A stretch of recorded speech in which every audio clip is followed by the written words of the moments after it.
सभी को जय श्री कृष्णा। कई दिन हो गए मुझे भजन अपने चैनल पे डालते हुए। आपके साथ एक दो बार कुछ गीता की बातें, गीता जी की बात शेयर करी, गीता जी के श्लोक भी आपको सुनाए। आज मैंने साधन सुधा निधि करके परम श्रद्धेय स्वामी श्री राम सुखदास जी महाराज जी की ये पुस्तक है साधन सुधा निधि। इसमें कई लेख और उनके प्रवचन का संकलन है और कुछ कहानियाँ भी हैं। इसे मैं बहुत बार पढ़ती हूँ। तो आज सुबह मैंने एक कहानी पढ़ी तो मेरे को बहुत अच्छी लगी और मेरे को ऐसा लगा कि मेरे को आपके साथ ये कहानी शेयर करनी चाहिए। तो इसका टॉपिक है पाप का फल भोगना पड़ता है। पेज नंबर है 308, साधन सुधा निधि, पेज नंबर 308, पाप का फल भोगना पड़ता है। मनुष्य को ऐसी शंका नहीं करनी चाहिए कि मेरा पाप तो कम था पर दंड अधिक भोगना पड़ा, अथवा मैंने पाप तो किया नहीं पर दंड मुझे मिल गया। कारण कि यह सर्वज्ञ, सुहृद, सर्वसमर्थ भगवान का विधान है कि पाप से दंड अधिक कोई नहीं भोगता और जो दंड मिलता है वह किसी न किसी पाप का होता है। एक ऐसी सुनी हुई घटना है। किसी गांव में एक सज्जन रहते थे। उनके घर के सामने एक सुनार का घर था। सुनार के पास सोना आता रहता था और वह गढ़ कर देता रहता था। ऐसे ही वह पैसे कमाता था। एक दिन उसके पास अधिक सोना जमा हो गया। रात्रि में पहरा लगाने वाले सिपाही को इस बात का पता लग गया। उस पहरेदार ने रात्रि में उस सुनार को मार दिया और जिस बक्से में सोना था उसे उठाकर वह चल दिया। इसी बीच उसके घर के सामने रहने वाले एक सज्जन व्यक्ति लघु शंका के लिए उठे और उन्होंने देखा कि पहरेदार एक बक्सा लेके जा रहा है। तो पहरेदार ने कहा, वो सज्जन बोले कि तू क्या कर रहा है? तो बोले कि पहरेदार ने कहा कि चुप रहे, हल्ला मत कर, इसमें से कुछ तू ले ले और कुछ मैं ले लेता हूँ। सज्जन बोले मैं कैसे ले लूँ, मैं चोर थोड़ी हूँ। तो पहरेदार ने कहा देख, तू समझ जा, मेरी बात मान ले, नहीं तो दुख पाएगा। पर वे सज्जन माने नहीं। तब पहरेदार ने बक्सा नीचे रख दिया और उस सज्जन को पकड़कर जोर से सीटी बजा दी। सीटी सुनते ही और जगह का पहरेदार लगाने वाले सिपाही दौड़ के आ गए। सीटी सुनते ही जो दूसरी जगह पहरेदार लगे हुए थे वो भी दौड़ के आ गए। उन सबको लगा कि भाई कहीं ये सीटी क्यों बजी है, कि कहीं कोई चोरी वगैरह तो नहीं हुई। उसने क्या किया, सिपाही ने कहा कि यह इस घर से जो बक्सा लेकर आया है और मैंने इसको पकड़ लिया है। किसी घर से ये बक्सा लाया है और मैंने इसको पकड़ लिया है। तब सिपाहियों ने घर में घुसकर देखा कि सुनार मरा पड़ा है। उन्होंने उस सज्जन को पकड़ लिया और राजकीय आदमियों के हवाले कर दिया। जो भी राजकीय आदमी थे, मतलब कि जो उस वक्त के राजा थे या जो भी अपने माने, जैसे पुलिस वगैरह में। जज के सामने बहस हुई तो उस सज्जन ने कहा कि मैंने नहीं मारा है, उस पहरेदार सिपाही ने मारा है। तब सिपाही आपस में मिले हुए थे, जो सारे सिपाही थे वो आपस में मिले हुए थे। उन्होंने कहा कि नहीं, इसी ने मारा है, हमने खुद रात्रि में इसको पकड़ा है, इत्यादि। इस तरह उनकी बहस होने लगी कि सज्जन व्यक्ति ने कहा कि मैंने चोरी नहीं की, तो सिपाही सारे मिले हुए थे। सिपाहियों ने ये बोल दिया कि नहीं, इसी व्यक्ति ने मारा है, हमने इसको देखा है। चलो आगे क्या हुआ, मुकदमा चला। चलते चलते अंत में उस सज्जन के लिए फांसी का हुक्म हुआ, सजा सुना दी गई जज के द्वारा। फांसी का हुक्म होते ही उस सज्जन के मुख से निकला, देखो सरासर अन्याय हो रहा है, भगवान के दरबार में कोई न्याय नहीं है। मैंने मारा नहीं, मुझे दंड, और जिसने मारा है वह बेदाग छूट जाए और जुर्माना भी नहीं, यह अन्याय है। जज पर उसके वचनों का असर पड़ा कि वास्तव में यह सच्चा बोल रहा है, इसकी किसी तरह से जांच होनी चाहिए। ऐसा विचार करके उस जज ने एक षड्यंत्र रचा। जज ने ये सोचा भी किसी न को, भाई इसके भाव से ऐसा लग रहा है कि ये सच बोल रहा है, तो उसने ये सोचा कि भी इसका अभी अच्छे से खुलासा करना चाहिए कि कोई ना कोई ऐसी बात है कि ये झूठ नहीं बोल रहा। सुबह होते ही एक आदमी रोता चिल्लाता हुआ आया और बोला, हमारे भाई की हत्या हो गई, सरकार इसकी जांच होनी चाहिए।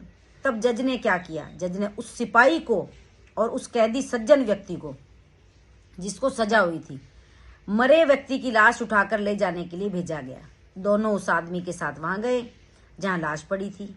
खाट पर लाश के ऊपर कपड़ा बिछा था, खून बिखरा पड़ा था। दोनों ने उस खाट को उठाया और उठाकर ले चले। साथ का दूसरा आदमी खबर देने के बहाने दौड़कर चला आया। तब चलते चलते सिपाही कैदी से कह रहा था, देख, उस दिन तू मेरी बात को मान लेता। जब वो उस खाट को उठाकर ले जा रहे थे कि भी वो मरा व्यक्ति जो लेटा हुआ था, तो जब वो खाट को उठा के ले जा रहे थे तो आपस में सिपाही और वो जो जिसको सजा हुई थी वो आपस में बात करने लगे। तो सिपाही बोला कि देख, उस दिन तू मेरी बात मान लेता तो सोना मिल जाता और फांसी भी नहीं होती। अब देख लिया ना सच्चाई का फल। कैदी ने कहा, मैंने तो अपना काम सच्चाई से ही किया था। फांसी हो गई तो हो गई, हत्या की तूने और दंड भोगना पड़ा मेरे को। भगवान के यहाँ न्याय नहीं है।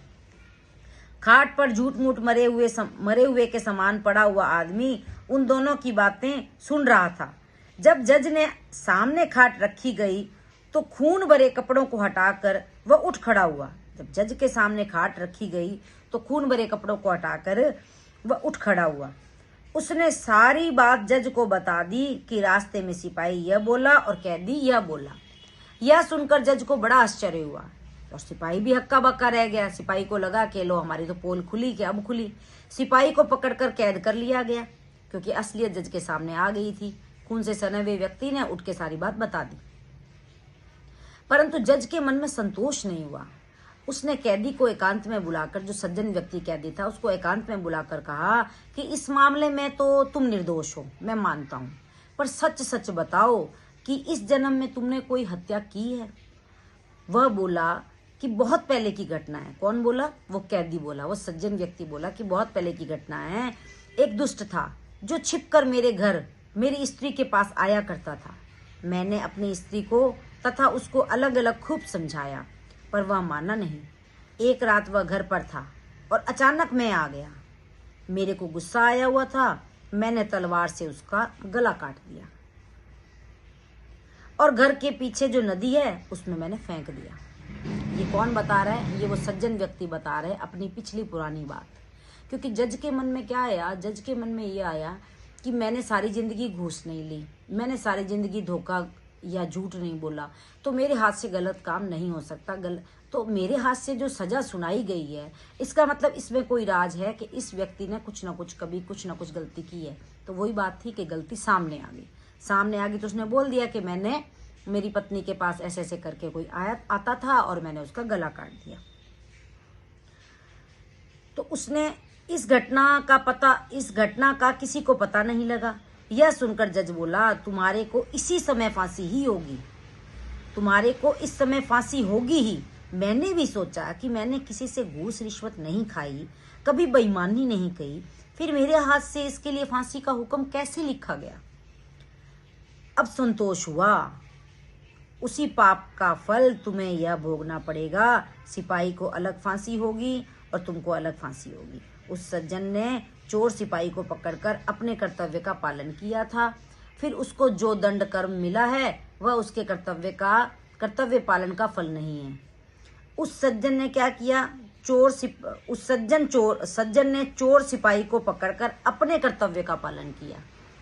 इस सज्जन ने, उस सज्जन ने फिर उसको जो दंड मिला है वह उसके कर्तव्य पालन का फल नहीं है, प्रत्युत उसने जो पहले हत्या की है ना, उसका फल है। कारण कि मनुष्य को अपनी रक्षा करने का अधिकार है, मारने का अधिकार नहीं है। मारने का अधिकार रक्षक क्षत्रिय का है या राजा का है।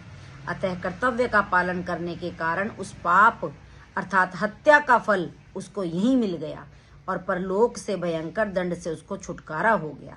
कारण कि इस लोक में जो दंड भोग लिया जाता है उसका थोड़े में ही छुटकारा हो जाता है, थोड़े में ही शुद्धि हो जाती है, नहीं तो परलोक में बड़ा भयंकर अर्थात ब्याज सहित दंड भोगना पड़ता है। इस कहानी से हमें क्या पता चलता है, क्या शिक्षा मिलती है कि मनुष्य के कब किए हुए पाप फल कब मिलेगा, मनुष्य के कब किए हुए पाप का फल कब मिलेगा, इसका कुछ पता नहीं है। भगवान का विधान विचित्र है।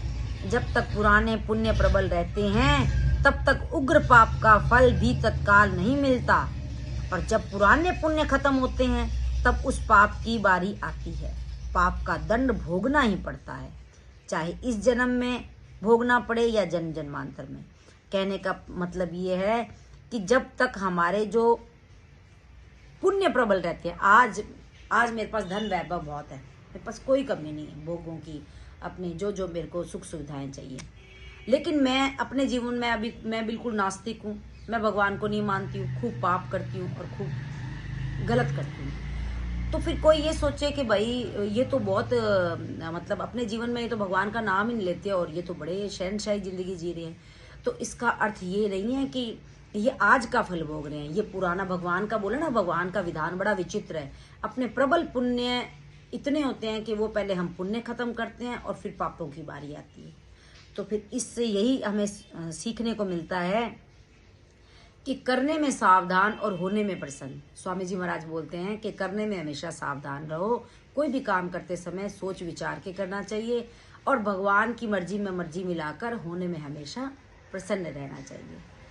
आपको वीडियो अच्छी लगे तो लाइक, सब्सक्राइब और शेयर और कमेंट जरूर कीजिए, और अगर अच्छी लगे तो कमेंट में बताइए, तो मैं इसी तरह की वीडियो हर टाइम इवनिंग में, मतलब इवनिंग शाम के टाइम में अपलोड जरूर किया करूँगी। जय श्री कृष्ण।